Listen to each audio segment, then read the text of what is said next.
Cuando llamé a mi hijo por videollamada para preguntarle sobre los planes de su boda, mi nuera Elena me miró con una sonrisa cruel y me dijo: «Ah, ya nos casamos ayer. Invitamos solo a quienes realmente importan».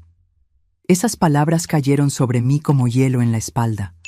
Pero antes de continuar, asegúrate de estar suscrito al canal y escribe en los comentarios ¿desde dónde estás viendo este video? Nos encanta saber hasta dónde llegan nuestras historias. Me llamo Sonia, tengo 68 años, y descubrí de la peor manera posible que el amor y el dinero, cuando se mezclan, pueden envenenar hasta el lazo familiar más profundo. Durante 35 años, crié a mi hijo Carlos sola después de perder a mi marido en un accidente de auto cuando nuestro niño tenía solo 8 años. Ahorré cada centavo, trabajé en 2 empleos y renuncié a muchos sueños para darle una educación decente y un comienzo de vida cómodo. Carlos siempre fue un niño sensible e inteligente. Lo recuerdo a los 10 años, sentado en la mesa de la cocina, concentrado en sus tareas de matemáticas, preguntando si algún día podríamos viajar a la playa. Yo le prometía que sí, aunque sabía que ese dinero estaba destinado a sus libros escolares. Sus notas eran ejemplares, y cuando fue aceptado en la universidad, lloré de orgullo. Mi sacrificio había valido la pena. Él conoció a Fernanda durante el 2º año de la universidad. Ella era bonita, elocuente, y venía de una familia con dinero, o al menos eso era algo que siempre se encargaba de mencionar. Desde el principio, noté cómo le brillaban los ojos cuando hablaba de viajes internacionales y ropa de marca. Ignoré la incomodidad que sentía. Después de todo, mi hijo era feliz. La relación progresó rápidamente. Pronto planeaban vivir juntos, y fue entonces cuando las primeras emergencias comenzaron. El apartamento que habían alquilado necesitaba un depósito que no tenían. «Es solo por esta vez, mamá», me aseguró Carlos al pedirme $3,000. Los saqué de mi fondo de jubilación, el mismo que había alimentado durante décadas trabajando como enfermera. Una semana después de la mudanza, el refrigerador se descompuso. Otros $2,500 salieron de mis ahorros. Al mes siguiente, Fernanda perdió su empleo y necesitaban ayuda con el alquiler. «Solo hasta que encuentre algo nuevo», explicó Carlos. Así comenzó el ciclo que duraría 4 años, un patrón de emergencias que siempre terminaba con dinero saliendo de mi cuenta para ir a sus bolsillos. Durante ese tiempo, noté los cambios sutiles en el comportamiento de mi hijo. Las visitas se hicieron más raras y siempre coincidían con una nueva necesidad financiera. Las llamadas, antes diarias, se volvieron semanales, luego quincenales, y siempre terminaban con algún pedido. «Mamá, el auto se descompuso. Mamá, necesitamos cambiar el sofá. Mamá, la tarjeta de crédito está a reventar». Mientras tanto, yo veía por las redes sociales, que aprendí a usar precisamente para seguir la vida de mi hijo, fotos de ellos cenando en restaurantes caros, comprando ropa nueva y haciendo pequeños viajes de fin de semana. Cada foto era como una puñalada en mi corazón, pero me repetía a mí misma que era normal, que los jóvenes tienen prioridades diferentes, que tal vez solo estaban aprovechando promociones o recibiendo regalos de amigos. Mi vecina Cecilia, una señora viuda como yo, fue la primera en advertirme. «Sonia, ¿no te parece extraño que tu hijo solo aparezca cuando necesita dinero?». Defendí a Carlos con uñas y dientes. «Él está construyendo su vida, Cecilia. Es normal necesitar ayuda al principio». Ella solo movió la cabeza y cambió de tema, pero la semilla de la duda ya había sido plantada. Poco a poco, mi vida se reorganizó en torno a las necesidades de ellos. Cancelaba citas médicas para poder transferirles dinero para emergencias inexplicables. Dejé de comprar mis medicamentos para la artritis para pagar la cuota del auto nuevo que decidieron comprar. Empecé a comer menos, ahorrando hasta en el pan, para que ellos pudieran cuadrar sus cuentas después de un mes de gastos excesivos. Y yo hacía todo esto con una sonrisa en el rostro, convencida de que era mi deber como madre. Cuando los dolores en las articulaciones me impedían dormir por las noches porque había suspendido mis medicamentos, Me consolaba pensando en la sonrisa de mi hijo, imaginando la vida cómoda que lo estaba ayudando a construir. Mi casa, antes bien cuidada, comenzó a mostrar señales de abandono. El techo de la cocina desarrolló una filtración que no tenía dinero para reparar. La estufa funcionaba solo con 2 quemadores. La lavadora se había descompuesto hacía meses, y yo lavaba mi ropa a mano, aun cuando la artritis hacía que cada movimiento fuera doloroso. La primavera pasada, Carlos me llamó para decirme que él y Fernanda se habían comprometido. Mi corazón se llenó de alegría y por un momento olvidé todas las dificultades. Mi niño se iba a casar. Inmediatamente comencé a planear cómo podría ayudarlos. Quizás vender algunas joyas que había guardado de mi madre, tal vez hacer algunos dulces para la recepción y ahorrar en el banquete. Fernanda me llamó al día siguiente. Sonia, estamos pensando en algo íntimo, quizás en el campo. Encontré un vestido perfecto, pero está un poco por encima de nuestro presupuesto. Antes de que ella terminara, yo ya sabía a dónde iba la conversación. ¿Cuánto, mi amor?, le pregunté, calculando mentalmente cuánto me quedaría en mis ahorros después de otro retiro. $7,000, respondió casualmente, como si estuviera hablando del precio de un café. Tragué saliva. Era más de lo que ganaba en 2 meses de jubilación, pero era la boda de mi único hijo. Veré qué puedo hacer, respondí, sabiendo que haría cualquier cosa para verlo feliz en ese día tan especial. Los preparativos para la boda consumieron los meses siguientes. Cada llamada traía un nuevo gasto, un nuevo pequeño favor que yo podía hacer para ayudar. El vestido de novia, los anillos, el banquete, las flores, todo necesitaba de mi contribución financiera. Mientras tanto, yo ya había vendido mi auto, algunas joyas de familia y estaba considerando pedir un préstamo bancario, aún sabiendo que con mi jubilación pagaría intereses exorbitantes por años.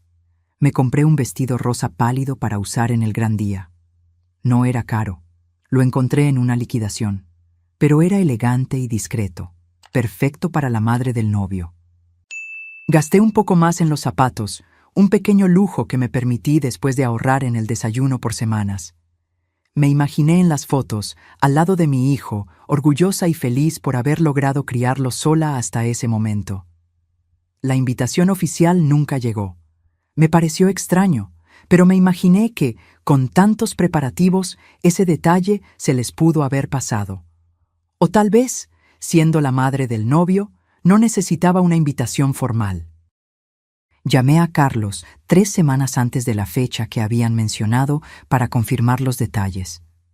«Mamá, qué bueno que llamaste», dijo él, y por un momento escuché al antiguo Carlos, aquel niño que corría a mis brazos cuando se caía de la bicicleta. «Necesitamos hablar sobre la boda». Sentí un escalofrío en la espalda. Algo en su tono sonaba mal. «Claro, hijo. ¿Todo está bien? ¿Necesitan algo más?» Hubo una pausa al otro lado de la línea. Escuché un susurro. Fernanda estaba allí, diciéndole algo. Entonces, con una voz que no parecía la suya, Carlos dijo: «De hecho, estamos pensando en posponerla. Las cosas están complicadas, ya sabes cómo es». Sentí un alivio momentáneo. Posponer no era cancelar. Tal vez se habían dado cuenta de que estaban gastando demasiado, de que necesitaban ser más responsables. «Claro, hijo, deben hacer lo que crean mejor. No se preocupen por mí». 3 días después, mientras navegaba por las redes sociales antes de dormir, un hábito que había desarrollado para sentirme más cerca de mi hijo, vi algo que me heló la sangre. Una foto de Carlos y Fernanda, radiantes, vestidos de novios, rodeados de invitados sonrientes. La leyenda decía: «El mejor día de nuestras vidas, gracias a todos los que hicieron que este momento fuera tan especial». La foto había sido publicada ese mismo día. No habían pospuesto la boda. Simplemente no me habían invitado. Pasé la noche en vela, con el teléfono en la mano, incapaz de marcar el número de mi hijo. ¿Qué le diría? ¿Cómo le preguntaría por qué no fui invitada a la boda que ayudé a financiar? ¿Cómo una madre cuestiona a su hijo sobre tal rechazo sin parecer acusadora o, peor, desesperada? A la mañana siguiente, todavía sin respuesta, decidí ir a su apartamento. Tal vez había una explicación. Tal vez una invitación se había perdido. Tal vez había un segundo evento planeado, una recepción más íntima para la familia cercana. Toqué el timbre y esperé, con el corazón latiendo tan fuerte que pensé que podrían oírlo a través de la puerta. Fue Fernanda quien abrió, usando una bata de seda que le había comprado para Navidad. Su rostro mostró sorpresa y algo más. ¿Irritación? Sonia, qué sorpresa. Carlos no está. Salió a resolver unas cosas del trabajo. Vi las fotos de la boda, dije, con la voz más firme de lo que esperaba. De ayer.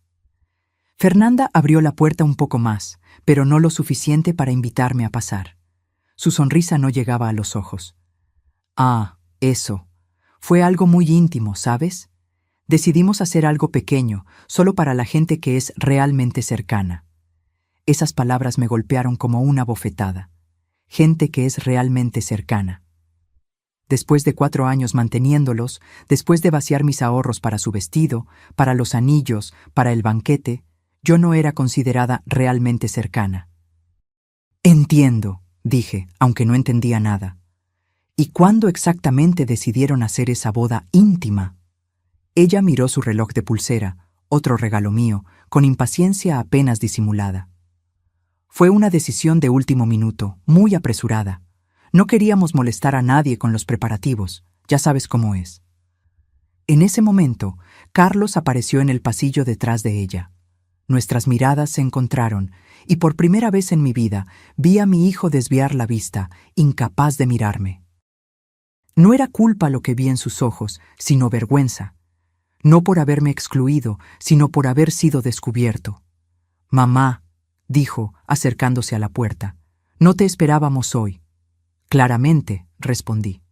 Así como yo no esperaba ver fotos de su boda en las redes sociales sin haber sido invitada. Se instaló un silencio incómodo. Fernanda miró a Carlos, como si esperara que él resolviera la situación. Él se aclaró la garganta, nervioso. «Fue algo muy simple, mamá. Solo los padrinos y algunos amigos cercanos. Los padres de Fernanda estaban de viaje y tampoco pudieron venir. Más tarde descubrí que eso era mentira. Los padres de ella estaban en las fotos, sonrientes, orgullosos, exactamente como yo debería haber estado. Entiendo, repetí, aunque cada palabra de ellos solo profundizaba mi confusión y mi dolor. Bueno, vine a desearles felicidad, entonces. Felicidades por la boda. Me di la vuelta para irme, pero antes de que pudiera dar 2 pasos, Fernanda me llamó. Cuando me volví, vi una sonrisa diferente en su rostro. Ya no defensiva, sino calculadora. «Ya que estás aquí, Sonia, hay algo de lo que queríamos hablar contigo. Estamos teniendo algunas dificultades con el alquiler este mes. Con todos los gastos de la boda, ya sabes cómo es. ¿Podrías ayudarnos una vez más?» Fue en ese momento que algo dentro de mí se rompió. Una claridad súbita y dolorosa se apoderó de mi mente, como si un velo hubiera sido removido de mis ojos. Yo no era una madre para ellos. Yo era un cajero automático con sentimientos. Volver a casa ese día fue como caminar en un sueño. Las calles parecían extrañas, los rostros de las personas eran borrones, y mis pensamientos daban vueltas en círculos infinitos. En mi cabeza revivía cada momento de los últimos 4 años, cada transferencia bancaria, cada promesa, cada excusa. El patrón era tan obvio ahora que me preguntaba cómo había estado tan ciega por tanto tiempo.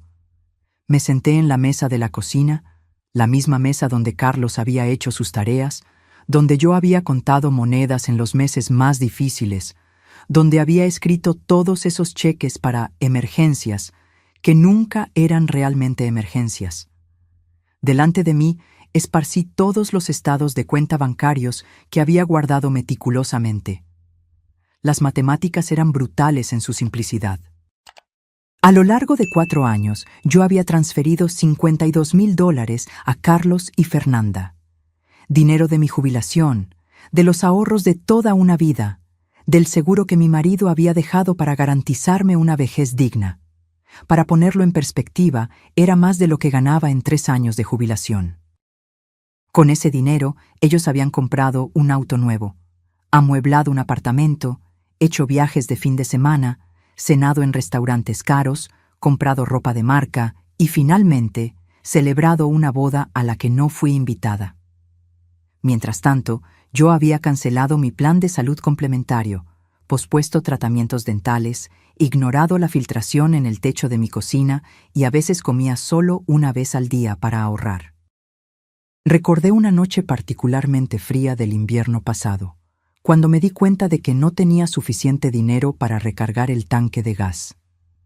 Acababa de transferir $1,200 a Carlos porque su auto necesitaba una reparación urgente. Esa noche había dormido con 3 blusas, acurrucada bajo mis cobijas, tratando de convencerme de que el sacrificio valía la pena, que eso era lo que las madres hacían. El teléfono sonó, interrumpiendo mis pensamientos. Era Carlos. Por un momento me permití creer que me llamaba para disculparse, para explicar que todo había sido un terrible malentendido, que se había dado cuenta de su error y estaba arrepentido por haberme excluido del día más importante de su vida después de todo lo que yo había hecho por él. «Mamá», comenzó con la voz extrañamente formal, «sobre lo de hoy más temprano, apareciste de sorpresa y no tuvimos la oportunidad de explicar bien». «¿Explicar qué, Carlos? ¿Por qué tu madre no fue invitada a tu boda?»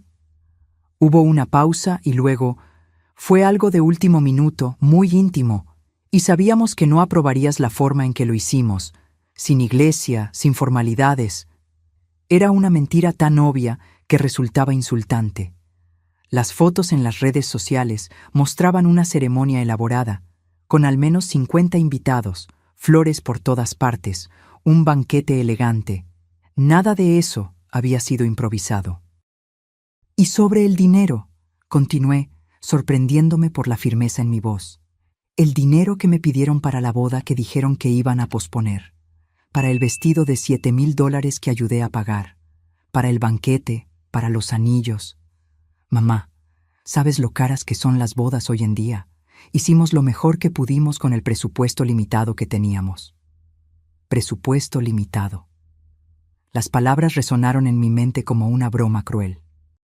Habían gastado más en la boda de lo que yo ganaba en un año. «Entonces, sobre el alquiler», continuó Carlos, como si estuviéramos teniendo una conversación normal, como si no acabara de confirmar que me excluyeron deliberadamente de su boda. «Estamos realmente apurados este mes. Prometo que será solo esta vez». Fue en ese momento que algo cambió dentro de mí. Un calor comenzó a extenderse por mi pecho. No era rabia, aunque había mucha de eso también, sino una sensación extrañamente liberadora. Era como si las cuerdas invisibles que me ataban a un ciclo destructivo se hubieran cortado de una sola vez. «No», respondí simplemente.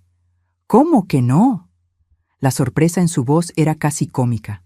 «Ya no voy a transferirles dinero, no voy a pagar su alquiler, no voy a financiar su vida».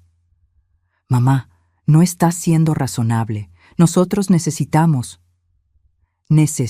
aprender a vivir con lo que ganan», lo interrumpí. «Necesitan entender que el dinero no crece en los árboles ni sale mágicamente de la cuenta bancaria de su madre anciana. ¿Esto es por la boda? ¿Estás haciendo un berrinche porque no te invitamos?» La acusación era tan injusta que me hizo reír, un sonido áspero y amargo que ni yo reconocí. «No, Carlos, esto es por 4 años de manipulación. Esto es por ustedes usándome como un banco mientras me tratan como a una extraña. Esto es porque finalmente me doy cuenta de que merezco más que esto».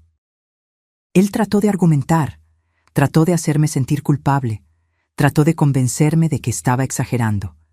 Intentó todas las tácticas que le habían funcionado tan bien en el pasado. Pero algo fundamental había cambiado. El hechizo estaba roto. Cuando colgué el teléfono, Mis manos temblaban, pero no por miedo o duda. Era adrenalina pura, la sensación de haberme, por fin, liberado de un peso que había cargado durante tanto tiempo que había olvidado cómo era vivir sin él. Esa noche hice algo que no hacía en años. Llamé a mi amiga Elena, una colega enfermera con la que había perdido contacto cuando mi vida pasó a girar exclusivamente en torno a las necesidades de Carlos y Fernanda. ¿Sonia? Su voz estaba llena de sorpresa genuina. Dios mío, ¿cuánto tiempo? ¿Pasó algo? Y así, tomando un té en mi cocina con el techo con goteras, le conté toda la historia a Elena. Le hablé de los 4 años de préstamos que nunca fueron pagados, de la boda a la que no fui invitada, de la claridad súbita y dolorosa que había llegado cuando Fernanda, sin siquiera invitarme a entrar, me había pedido más dinero. Elena me escuchó en silencio, ocasionalmente moviendo la cabeza o apretando mi mano. Cuando terminé, suspiró profundamente. ¿Sabes qué es lo más triste de todo esto, Sonia? Ni siquiera es el dinero. Es el hecho de que tu hijo perdió la oportunidad de tener una relación verdadera contigo. La cambió por cosas materiales, por las apariencias, por una vida que claramente no puede costear. En los días siguientes, mi teléfono no dejó de sonar. Carlos, Fernanda, números desconocidos, probablemente amigos de ellos, instruidos para llamarme y tratar de convencerme de cambiar de opinión. Dejé que todos se fueran al buzón de voz. Necesitaba ese tiempo a solas para reorganizar mis pensamientos, para fortalecer mi resolución antes de enfrentar los inevitables intentos de manipulación que vendrían. El miércoles, una semana después del incidente de la boda, decidí que era hora de tomar medidas prácticas. Primero, fui al banco. El gerente, el señor Méndez, me conocía bien. Él había procesado innumerables transferencias a la cuenta de Carlos a lo largo de los años. Señora. Sonia, qué gusto verla, me dijo, levantándose para saludarme. ¿En qué puedo ayudarla hoy? ¿Otra transferencia para su hijo? No, señor Méndez. De hecho, vengo a cancelar todas las transferencias automáticas que tengo programadas para la cuenta de mi hijo. Y también me gustaría información sobre cómo proteger mejor mis ahorros. La sorpresa en su rostro fue momentánea, pero perceptible. Durante 4 años, yo había sido la madre dedicada que transfería regularmente dinero a su hijo, a menudo a costa de su propio bienestar. Este cambio repentino debió parecer completamente fuera de lugar. ¿Puedo preguntar si todo está bien, señora Sonia? ¿Hubo algún problema? Digamos solo que finalmente abrí los ojos, señor Méndez, respondí con una calma que me sorprendió. Y estoy aprendiendo a cuidarme a mí misma. Él asintió, sin hacer más preguntas, y procedió a cancelar todas las transferencias automáticas. También me orientó sobre cómo bloquear intentos de acceso a mi cuenta y me inscribió en un programa de notificaciones de seguridad para cualquier actividad sospechosa. Cuando salí del banco, me sentí extrañamente ligera. Era como si un peso enorme hubiera sido retirado de mis hombros, no solo la carga financiera, sino el peso psicológico de ser constantemente manipulada, de vivir con miedo a decepcionar, de sacrificar mi propio bienestar para sostener una ilusión. Mi siguiente parada fue un consultorio médico. Durante meses había pospuesto citas porque el dinero siempre estaba destinado a alguna emergencia de Carlos y Fernanda. Ahora, por fin, agendé todos los exámenes que había descuidado: densitometría ósea, mamografía, análisis de sangre completos, cita con un especialista para mi artritis. El médico frunció el ceño al saber que había interrumpido mi medicación para la artritis por razones financieras. Señora Sonia, esto es muy serio. Usted es enfermera, sabe que no se debe interrumpir este tipo de tratamiento. Lo sé, doctor. Pero a veces tomamos decisiones irracionales cuando creemos que estamos protegiendo a quienes amamos. Él me miró con comprensión y me recetó una nueva medicación, más moderna y eficaz.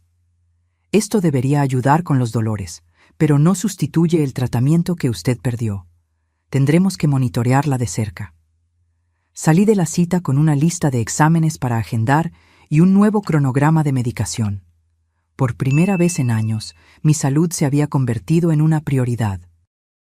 Era una sensación extraña, casi como si estuviera haciendo algo prohibido.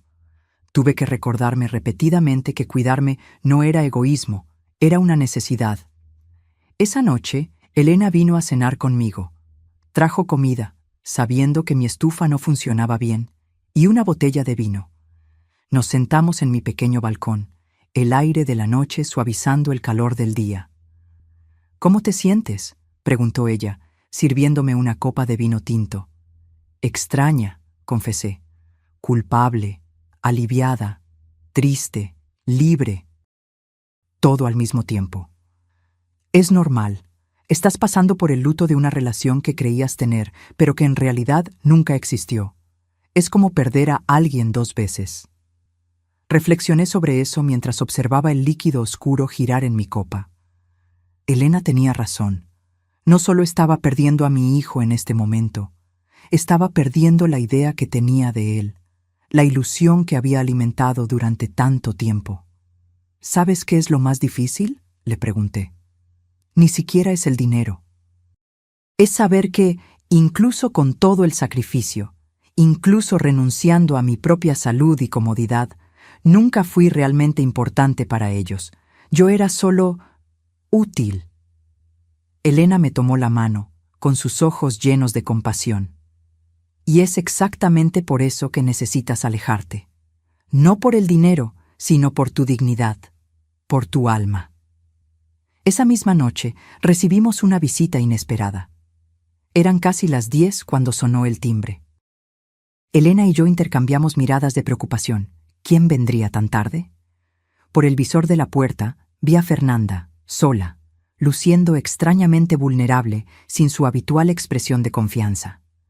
Por un momento, consideré no abrir, pero luego pensé que tal vez, solo tal vez, había venido a disculparse. «Sonia», dijo tan pronto como abrí la puerta. Su voz temblaba ligeramente. «Disculpa que venga tan tarde, pero es importante».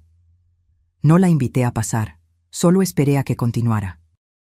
«Es sobre el alquiler. Estamos realmente desesperados. El dueño nos amenazó con desalojarnos si no pagamos antes del viernes. Carlos está trabajando horas extras, pero no será suficiente». No hubo mención a la boda, ninguna disculpa por haberme excluido, ningún reconocimiento de cuánto me habían lastimado. Era solo otro pedido de dinero, disfrazado de emergencia. «¿Cuánto?», pregunté con la voz neutra. «3.200», respondió ella, pareciendo aliviada de que no le hubiera cerrado la puerta en la cara. «Prometo que es la última vez que pedimos.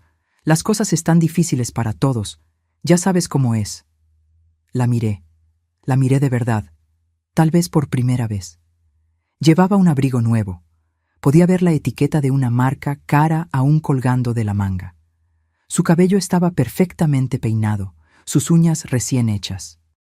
No había nada en ella que sugiriera una dificultad financiera real, solo la inconveniencia de tener que ajustar el estilo de vida que habían creado a costa de mi jubilación.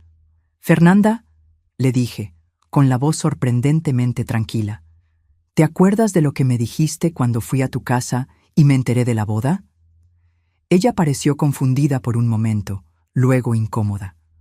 «No sé de qué estás hablando. Dijiste que la boda fue solo para personas especiales. ¿Te acuerdas de eso?». Su rostro palideció ligeramente.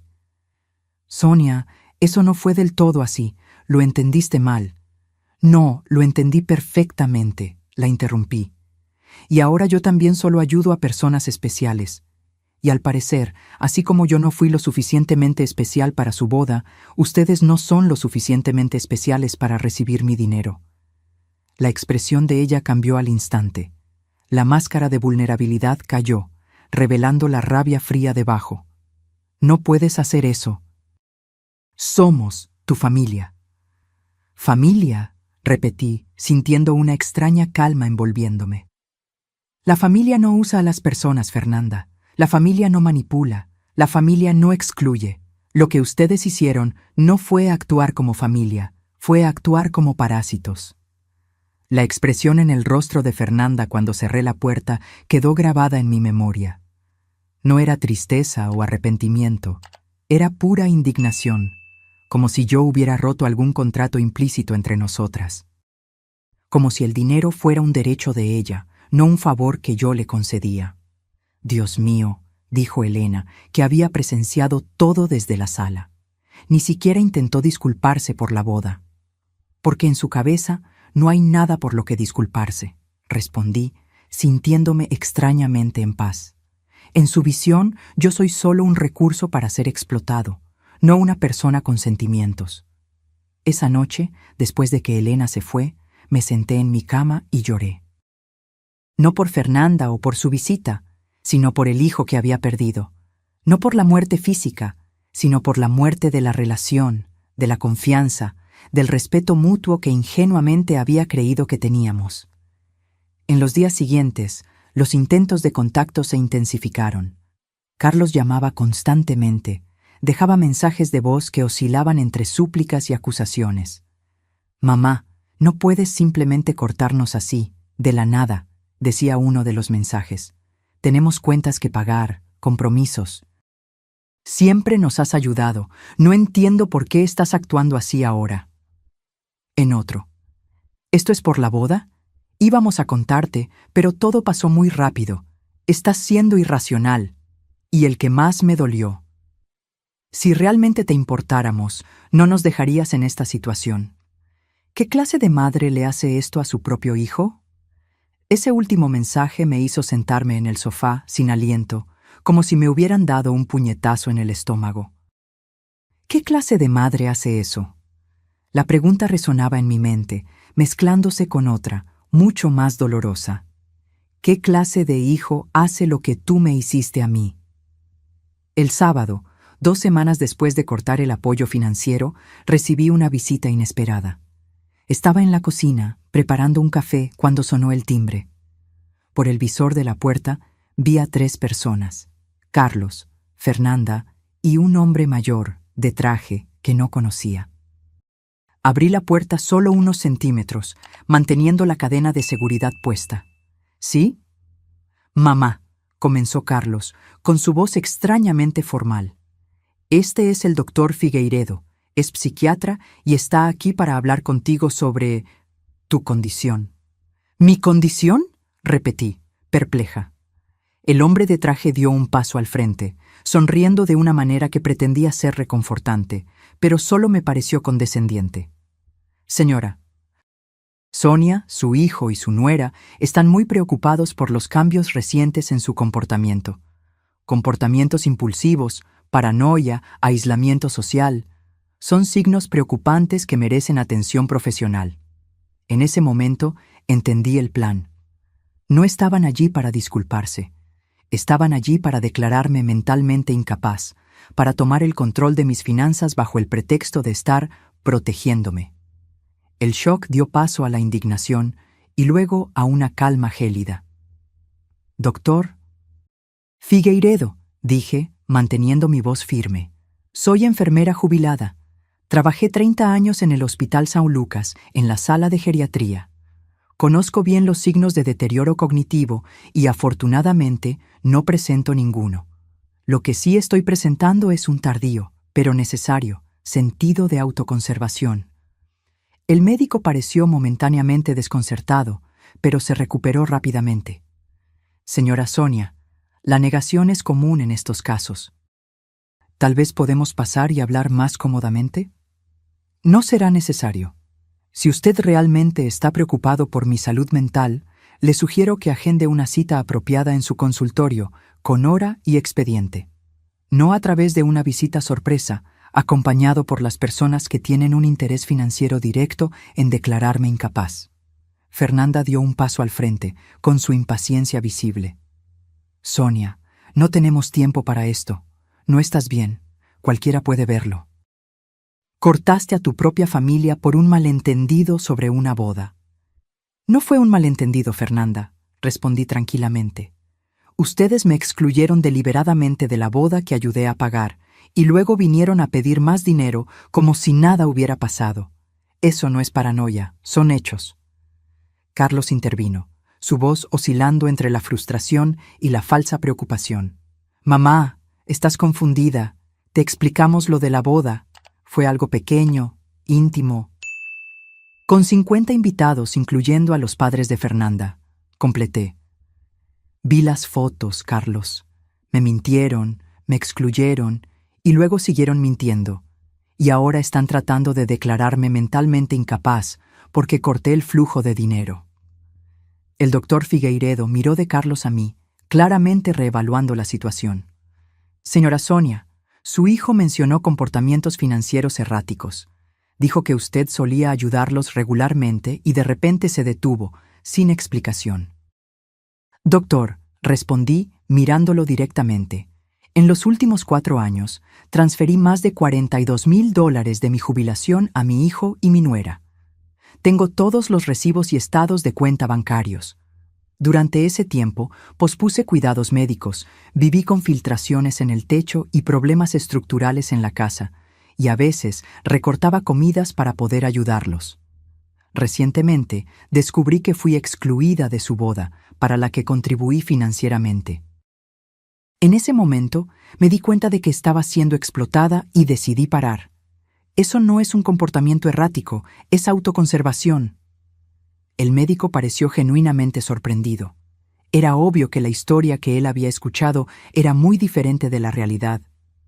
«Mamá, estás distorsionando todo», protestó Carlos, pero su voz había perdido la convicción. «Doctor Figueiredo», continué ignorando a mi hijo, «le sugiero que cuestione a sus pacientes más detenidamente antes de hacer visitas a domicilio basadas en información parcial. Y ahora, si me disculpan, tengo cosas que hacer». Comencé a cerrar la puerta, pero Carlos puso el pie para impedírmelo. «Mamá, no puedes simplemente cortarnos así. Tenemos cuentas, tenemos responsabilidades». «Y ahora tendrán que enfrentarlas como adultos», respondí, empujando la puerta con más fuerza. «Como yo enfrenté las mías cuando su padre murió y tuve que criarte sola. Esto no se va a quedar así», amenazó Fernanda, su rostro contorsionado por la rabia. «Tenemos derechos, tienes responsabilidades como madre». «Mi responsabilidad como madre era criar a un hijo hasta los 18 años», respondí, sorprendentemente tranquila. Misión cumplida. Cualquier cosa más allá de eso era generosidad, una generosidad que ustedes confundieron con obligación. Cerré la puerta, temblando, pero resuelta. A través de la madera, todavía podía oír a Fernanda gritando amenazas y a Carlos tratando de calmarla. Me recosté contra la puerta y me deslicé hasta el suelo, abrazando mis rodillas como una niña. No lloré. Las lágrimas se habían secado. Lo que sentí fue una extraña mezcla de tristeza y alivio. Tristeza por la pérdida definitiva del hijo que creía tener. Alivio por finalmente ver la verdad, por dolorosa que fuera. Esa visita fue un punto de inflexión. Habían demostrado hasta dónde estaban dispuestos a llegar, intentar declararme mentalmente incapaz para recuperar el acceso a mi dinero. Ya no era solo sobre manipulación emocional o pequeñas mentiras. Era algo más siniestro, calculado, cruel. El lunes siguiente tomé 2 decisiones importantes. Primero, consulté a un abogado, el Dr. Meirelles, especializado en derechos de los adultos mayores. Le expliqué toda la situación. Le mostré los estados de cuenta, los registros de transferencias, los mensajes de texto exigiendo más dinero. «Señora Sonia», me dijo después de escuchar mi relato, «lo que usted enfrentó es un caso clásico de abuso financiero familiar. Desafortunadamente, es mucho más común de lo que la gente imagina, especialmente contra madres viudas. ¿Qué puedo hacer para protegerme? Vamos a preparar una documentación completa del historial de transferencias y del intento de declararla incapaz. También vamos a solicitar una orden de restricción temporal, prohibiendo a su hijo y a su nuera acercarse a usted o a su residencia sin una invitación previa». «Una orden de restricción contra mi propio hijo», murmuré, la realidad de la situación golpeándome con una nueva fuerza. Nunca imaginé que llegaría a este punto. el doctor. Meireles me miró con compasión. Señora Sonia, sé que es doloroso, pero usted necesita entender que lo que ellos hicieron, intentar declararla incapaz para controlar su dinero, es una forma grave de abuso. Usted no solo se está protegiendo financieramente, sino también legal y emocionalmente. La segunda decisión que tomé fue quizás la más difícil, pero también la más liberadora: decidir vender mi casa. La casa donde había criado a Carlos, donde guardaba recuerdos de mi difunto marido, donde había pasado toda mi vida adulta. Era una decisión drástica, pero necesaria por varias razones. Primero, la casa se estaba deteriorando. El techo con filtraciones, el plomero problemático, el sistema eléctrico anticuado, eran reparaciones caras que yo había pospuesto durante años para poder ayudar a Carlos y Fernanda. Segundo, la casa era demasiado grande para mí sola y costaba más mantenerla de lo que podía permitirme cómodamente con mi jubilación. Y tercero, quizás lo más importante, la casa contenía muchos recuerdos dolorosos ahora, muchos fantasmas de un pasado que ya no existía. Encontré un pequeño apartamento en un barrio tranquilo, cerca del parque donde solía llevar a Carlos cuando era niño. Era una planta baja de 2 habitaciones, con un pequeño balcón y un jardín comunitario. El precio era razonable, y con la venta de mi casa tendría suficiente dinero no solo para comprar el apartamento de contado, sino también para crear un fondo de emergencia cómodo y tal vez incluso hacer un viaje, algo que nunca había hecho en mi vida. Cuando el cartel de "Se vende" fue colocado en el jardín delantero, sentí una punzada de nostalgia, pero también una extraña sensación de liberación. Era como cerrar definitivamente un capítulo de mi vida y abrir espacio para uno nuevo. La noticia de la venta llegó rápidamente a Carlos, como yo sabía que sucedería. Nuestro barrio era pequeño y la gente hablaba.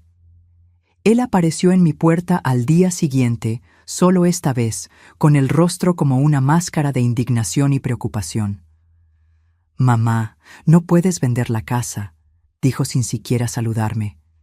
«Esta casa es parte de nuestra familia, es donde crecí, es donde vivió papá. ¿Cómo puedes simplemente deshacerte de ella?» «Buenos días para ti también, Carlos», respondí, manteniendo la puerta solo parcialmente abierta. «Y sí, puedo vender la casa, porque es mía. Tu nombre no está en la escritura. Pero algún día sería mía. Siempre dijiste que me dejarías todo a mí». Y ahí estaba, expuesto crudo, la expectativa de herencia que había teñido nuestras interacciones durante años. No estaba preocupado por los recuerdos familiares o por mi bienestar. Estaba preocupado por el patrimonio que creía que le pertenecía por derecho. «La casa necesita reparaciones que no puedo pagar», le expliqué con calma. «Es demasiado grande para mí sola y cuesta mucho mantenerla. Encontré un apartamento que se ajusta mejor a mis necesidades actuales». «Entonces déjanos vivir aquí», propuso, como si estuviera ofreciendo una gran solución. «Fernanda y yo podemos mudarnos aquí, cuidar la casa, hacer las reparaciones necesarias». «¿Y yo dónde viviría?» Él dudó solo por un segundo, pero fue suficiente para confirmar lo que yo ya sospechaba. No lo había pensado. O peor, lo había pensado y no le importaba. «Podrías quedarte en la habitación de atrás», sugirió finalmente. «O tal vez alquilar un lugar pequeño con el dinero que ahorrarías al no pagar las cuentas de la casa». Sentí una ola de náuseas. Mi propio hijo estaba sugiriendo que yo me mudara a la habitación de atrás de mi propia casa. O peor, que pagara un alquiler en otro lugar para que él y Fernanda pudieran vivir gratis en la propiedad que yo había ganado con décadas de trabajo duro. «La casa ya está en venta, Carlos. La decisión está tomada». «No puedes hacer esto», insistió, con la voz subiendo de tono. «Esta casa es tanto mía como tuya. Yo tengo derechos». «¿Qué derechos exactamente?», pregunté, sintiendo una extraña calma envolviéndome. «Tú no pagaste por esta casa, no la mantuviste, no contribuiste de ninguna manera a esta propiedad. Tus únicos derechos son los que te inventaste en tu cabeza». Él me miró como si yo fuera una extraña, como si no reconociera a la mujer frente a él. Y tal vez no lo hacía. La madre que él conocía, la madre que él había manipulado durante años, habría cedido, habría llorado, se habría sentido culpable. Esta nueva versión de mí, firme y resuelta, era una sorpresa para los dos. «Te vas a arrepentir de esto», me amenazó, con el rostro rojo de rabia. «Cuando estés vieja y sola, sin nadie que cuide de ti, te arrepentirás de habernos alejado». «Carlos», respondí, manteniendo mi voz firme a pesar del dolor que sus palabras me causaban. «Ya estoy sola. La diferencia es que ahora es por elección, no por negligencia. Y en cuanto a cuidar de mí, has demostrado repetidamente que solo te importa lo que puedes sacarme, no mi bienestar». Él se fue furioso, golpeando la reja con tanta fuerza que la bisagra se rompió, un elemento más para la lista de reparaciones que ya no tendría que hacer. Lo observé alejarse, sintiendo una mezcla de tristeza y alivio. Cada confrontación era dolorosa, pero también liberadora. Cada vez que me mantenía firme, mi nueva identidad se fortalecía. La casa se vendió sorprendentemente rápido, solo 3 semanas después de ser puesta en el mercado. El precio fue mejor de lo que esperaba, gracias a la ubicación privilegiada, a pesar de los problemas estructurales. El comprador era una joven pareja con una hija pequeña, exactamente como mi marido y yo habíamos sido cuando compramos la casa tantos años atrás. Había algo poético en ese ciclo, algo reconfortante. El día de la mudanza, Elena y algunas otras amigas que había reencontrado recientemente vinieron a ayudarme. Era una mañana soleada de sábado y había una energía de renovación en el aire. Mientras los encargados llevaban los muebles al camión, revisé la casa por última vez para asegurarme de que no se me olvidara nada importante. En la antigua habitación de Carlos, ahora vacía excepto por algunas cajas, encontré algo que no veía en años: el viejo osito de peluche que había amado en su infancia. Estaba escondido en el fondo del armario, olvidado cuando él se fue de casa. Sostuve el juguete por un momento, recordando al niño que Carlos había sido. Dulce, cariñoso, agradecido. ¿A dónde se había ido ese niño? ¿En qué momento se había convertido en el hombre calculador y manipulador que conocía ahora? Quizás nunca sabría la respuesta. Tal vez la transformación había sido gradual, imperceptible, alimentada tanto por mis propias acciones, mi disposición a sacrificar todo por él, a nunca establecer límites claros, como por influencias externas como Fernanda. O tal vez ese niño dulce nunca había existido realmente, excepto en mi mente de madre, eternamente dispuesta a ver lo mejor en su hijo. Puse el osito de peluche en una de las cajas destinadas a la donación. No tenía sentido aferrarme a los recuerdos de alguien que ya no existía. Era hora de seguir adelante. Cuando cerré la puerta de la casa por última vez, entregando las llaves al agente inmobiliario, sentí una ola de emociones contradictorias. Nostalgia por los años buenos, tristeza por los recuerdos perdidos, alivio por dejar atrás el escenario de tanta manipulación y dolor. Pero sobre todo, sentí esperanza, un sentimiento que se había vuelto extraño para mí en los últimos años. Esperanza por el nuevo capítulo que estaba a punto de comenzar. Esperanza por una vida más simple, más auténtica, rodeada de personas que realmente se preocupaban por mí. Esperanza por un futuro donde yo era la protagonista de mi propia historia, no un personaje secundario en la historia de Carlos y Fernanda. Mi nuevo apartamento era pequeño, pero luminoso y acogedor. Las paredes recién pintadas de un amarillo suave traían una sensación de calidez y novedad. El balcón daba al jardín comunitario, donde los adultos mayores jugaban dominó los domingos por la tarde y los niños jugaban bajo la atenta supervisión de sus padres. Era un lugar vivo, lleno de posibilidades. Las primeras noches, confieso que lloré, no por arrepentimiento por la mudanza, sino por el luto de la relación perdida con mi hijo. A pesar de toda la manipulación, a pesar de la explotación financiera, a pesar de la crueldad de él en los últimos meses, él seguía siendo mi hijo, el niño que yo había llevado en mi vientre, amamantado, enseñado a caminar y a hablar. Cortar ese lazo, aunque fuera necesario para mi supervivencia emocional y financiera, era como amputar una parte de mí misma. Pero cada mañana traía nuevos descubrimientos, pequeñas alegrías. La panadería de la esquina que hacía panes frescos todos los días. El grupo de Tai Chi que se reunía en el parque al amanecer. La biblioteca municipal a 2 cuadras de distancia con un club de lectura para jubilados. Lentamente, comencé a construir una nueva rutina, una nueva comunidad, una nueva vida. Han pasado 6 meses desde que me mudé al apartamento. La estación cambió. Las hojas de los árboles en el parque cayeron y luego volvieron a brotar, y yo también florecí de maneras que nunca imaginé posibles. Con el dinero de la venta de la casa, no solo compré el apartamento sin deudas, sino que también creé un fondo de emergencia cómodo e invertí en un plan de salud complementario que cubría todos los tratamientos necesarios para mi artritis. Por primera vez en años, no sentía dolores constantes en las articulaciones. El médico me dijo que me veía 10 años más joven que cuando me consultó por primera vez. No es solo la medicación, me explicó durante un chequeo. Es la reducción del estrés crónico. Usted se estaba matando lentamente para mantener a su hijo y a su nuera. También empecé a hacer cosas que había pospuesto durante décadas. Me inscribí en un curso de pintura en la asociación comunitaria local, algo que siempre quise hacer, pero nunca tuve tiempo ni dinero para priorizar. Descubrí que tenía un talento natural para las acuarelas, especialmente para los paisajes. Mi profesora, una artista jubilada llamada Marcia, me dijo que tenía ojos que realmente ven, uno de los mayores elogios que he recibido.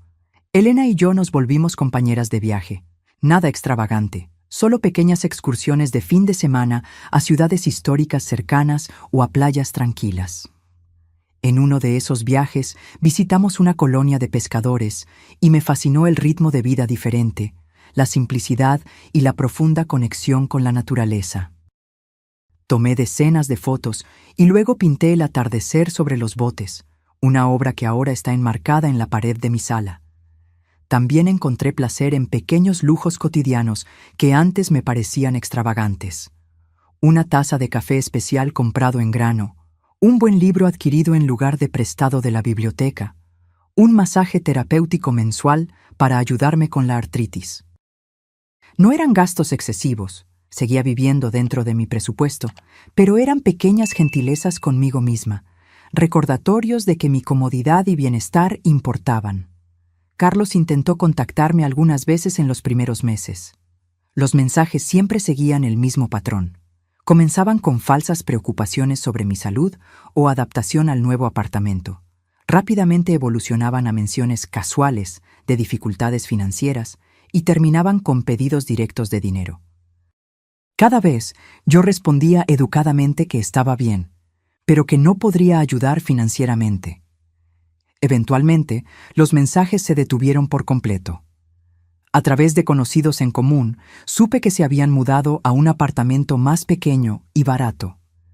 Fernanda, por primera vez desde que la conocí, había conseguido un empleo estable como recepcionista en una clínica. Carlos estaba trabajando horas extras en la empresa. Estaban viviendo de acuerdo a sus propios medios, como los adultos deben hacerlo. Un domingo por la mañana particularmente hermoso, mientras tomaba café en mi balcón, observando a los pájaros en el jardín comunitario, sonó el interfono. Era el portero del edificio. «Señora Sonia, su hijo está aquí. ¿Debo dejarlo subir?» Mi corazón se aceleró. No había visto o hablado con Carlos en persona desde la discusión sobre la venta de la casa, hacía 6 meses. ¿Qué querría ahora? Una parte de mí temía que fuera solo otro intento de manipulación, otro pedido de dinero disfrazado de visita familiar. Pero otra parte, esa parte que siempre sería madre a pesar de todo, quería creer que tal vez, solo tal vez, él realmente estaba cambiando. «Sí, puede dejarlo subir», respondí después de un momento de vacilación.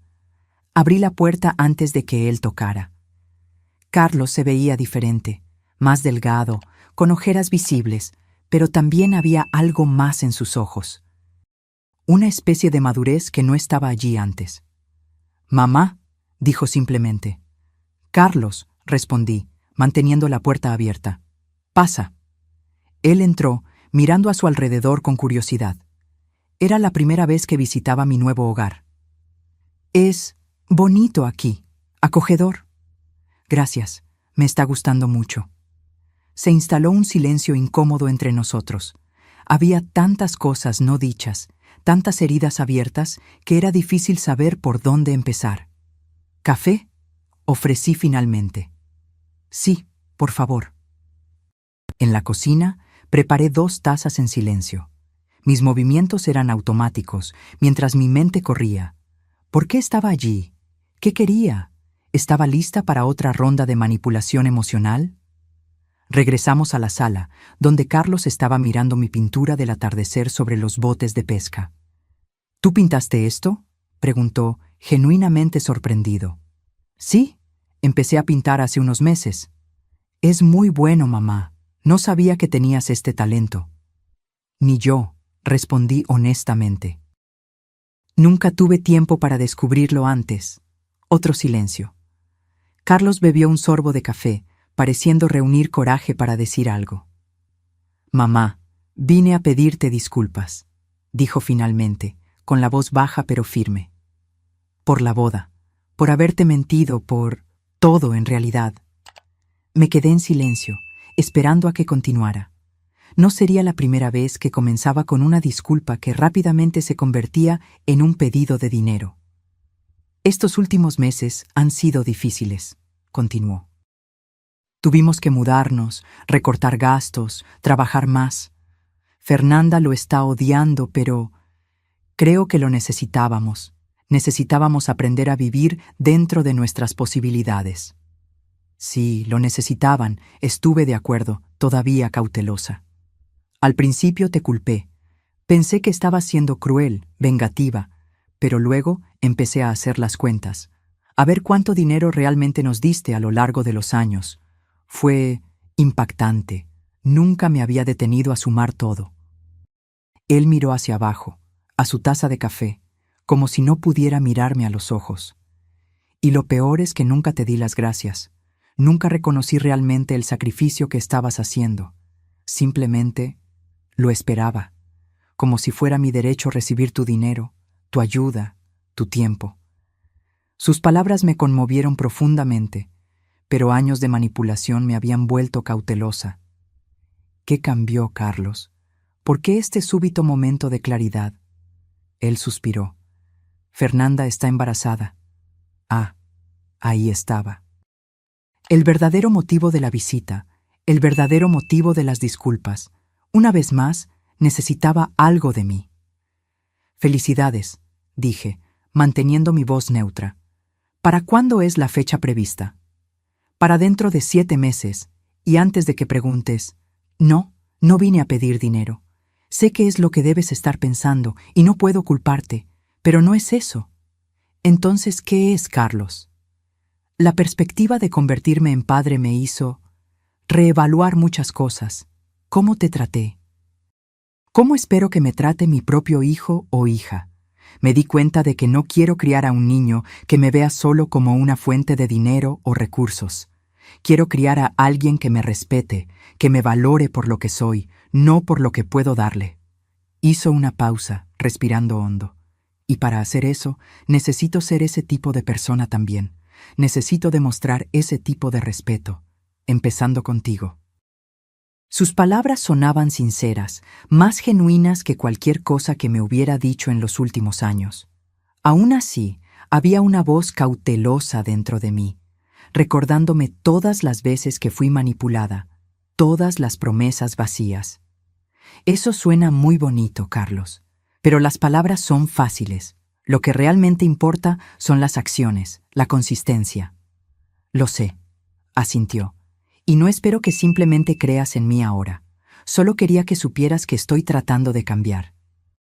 Que me doy cuenta de cuánto me equivoqué. Y que, si estás dispuesta, Me gustaría intentar reconstruir algún tipo de relación, no basada en dinero o expectativas, sino en el respeto mutuo. Miré a mi hijo, porque a pesar de todo, él seguía siendo mi hijo, y vi en él una vulnerabilidad genuina que no veía en años. No era la vulnerabilidad falsa y calculada que él y Fernanda habían usado para manipular mi generosidad. Era algo más profundo, más verdadero. Tomará tiempo, respondí finalmente. Muchas cosas se rompieron entre nosotros. La confianza no se reconstruye de la noche a la mañana. Lo sé, dijo. Estoy dispuesto a esperar, a probarlo con acciones, no solo con palabras. Solo te pido una oportunidad. Miré por la ventana, hacia el jardín donde los niños jugaban bajo la atenta mirada de sus padres. En unos meses, mi nieto o nieta estaría entre ellos. El niño no tenía la culpa de los errores de su padre o madre. Y tal vez, solo tal vez, la perspectiva de la paternidad realmente había despertado algo mejor en Carlos. Una oportunidad. Accedí finalmente. Pero con límites claros, sin expectativas financieras, sin manipulación emocional, una relación entre adultos basada en el respeto mutuo. Es todo lo que pido, dijo, una pequeña sonrisa de alivio surgiendo en su rostro. No sé si nuestra relación alguna vez se reparará por completo. Las heridas son profundas y la confianza, una vez rota, es difícil de restaurar por completo. Pero en ese momento me permití un pequeño destello de esperanza. Mi camino en los últimos meses me ha enseñado mucho. Aprendí que amar no significa anularse, que la generosidad sin límites no es bondad, sino codependencia, que la dignidad y el autorrespeto son regalos que nos damos a nosotros mismos, no cosas que otros pueden quitarnos. Hoy, a los 68 años, me siento más viva, más presente, más yo misma que en cualquier otro momento de las últimas décadas. Mi casa es más pequeña, pero mi vida es infinitamente más grande. Mi presupuesto es más ajustado, pero mis posibilidades son más vastas. Mi círculo social es más restringido, pero mis conexiones son más profundas y auténticas. Aprendí, tarde pero no demasiado tarde, la lección más importante, que la persona más crucial a quien le debo lealtad, respeto y cuidado soy yo misma. Y esa lección, por doloroso que haya sido el proceso de aprendizaje, vale cada lágrima derramada, cada noche sin dormir, cada confrontación difícil. No sé lo que me depara el futuro con Carlos. No sé si realmente ha cambiado, o si esta es solo otra fase en nuestra complicada relación. Pero sé que, pase lo que pase, estaré bien. Porque finalmente aprendí a cuidarme a mí misma con el mismo amor, dedicación y generosidad que antes reservaba solo para los demás. Y esto, más que cualquier otra cosa, es el verdadero renacimiento que experimenté. No un renacimiento definido por bienes materiales o estatus social, sino por la reconquista de mi propia dignidad, de mi autonomía y de mi valor intrínseco como ser humano. En los meses siguientes a la visita de Carlos, mantuvimos una relación cautelosa. Almuerzos quincenales en lugares públicos, conversaciones superficiales al principio, profundizando gradualmente a medida que la confianza, lentamente, comenzaba a reconstruirse. Fernanda rara vez participaba en estos encuentros, y cuando lo hacía, se mantenía distante, claramente incómoda con nuestra nueva dinámica en la que el dinero ya no era el centro de gravedad de la relación. El nacimiento de mi nieta, Beatriz, trajo una nueva dimensión a la situación. La primera vez que la tuve en mis brazos, sentí una ola de amor incondicional que no experimentaba desde que Carlos era un bebé. Sus ojitos curiosos, sus deditos diminutos agarrando mi pulgar, era pura magia, pura inocencia. Mirándola, prometí silenciosamente que nuestra relación sería diferente, que ella nunca me vería como un cajero automático, sino como una abuela presente, amorosa, con límites saludables. «Se parece a ti», comentó Carlos, observándonos. «¿Tú crees?», pregunté, sorprendida y conmovida por el comentario. «Sí, tiene tu mirada, determinada, aunque sea tan pequeña». Sonreí, reconociendo que podría tener razón. Y tal vez esa determinación la ayudaría a seguir un camino diferente, a construir relaciones más saludables que las que sus padres habían construido. Elena me preguntó una vez si me arrepentía de haber cortado el apoyo financiero a Carlos y Fernanda, especialmente ahora que había una nieta en la ecuación. No, respondí sin dudar. Fue la cosa más difícil que he hecho, pero también la más necesaria, no solo para mí, sino para ellos también. ¿Cómo así?, preguntó, genuinamente curiosa. Permitir que siguieran explotándome no los estaría ayudando de verdad. Estaría perpetuando un ciclo tóxico, una relación basada en transacciones y no en afecto genuino. A veces, el amor verdadero requiere establecer límites, incluso cuando duele. Elena asintió, comprendiendo. ¿Y crees que realmente han cambiado? Reflexioné por un momento. Carlos está intentando. Veo signos genuinos de esfuerzo, de autorreflexión. Fernanda, bueno, ella es más resistente. Pero el simple hecho de que ahora viven dentro de sus propios medios, de que asumieron la responsabilidad de sus elecciones financieras, eso ya es un cambio significativo. Hoy, a los 69 años, miro mi pequeño apartamento lleno de acuarelas que pinté, libros que leí, recuerdos de viajes que hice, y siento una profunda gratitud. No por lo que perdí, aunque el dolor de la traición y la explotación nunca desaparece por completo, sino por lo que gané: autoconocimiento, autodeterminación y una comprensión más profunda de lo que significa realmente amar, tanto a los demás como a mí misma. En cada pequeña decisión que tomo priorizando mi bienestar, cada límite saludable que establezco, cada momento de alegría que me permito sin culpa, estoy reescribiendo la historia de mi vida. Ya no como un personaje secundario en el drama de otras personas, sino como la protagonista de mi propio viaje. Si hay una lección que me gustaría compartir con cualquiera que enfrente una situación similar, sería esta: el verdadero amor nunca exige tu autodestrucción. Nunca te pide que te hagas pequeña para que otros puedan crecer. Nunca te cobra un precio que no puedes pagar sin perderte en el proceso. Y para aquellos que, como yo, descubrieron demasiado tarde que confundieron la explotación con el amor, sepan que nunca es demasiado tarde para cambiar, para levantarse, para empezar de nuevo. La verdadera fuerza no está en soportar silenciosamente el abuso en nombre del amor, sino en tener el valor de decir no, cuando es necesario, incluso y especialmente a aquellos a quienes más amamos.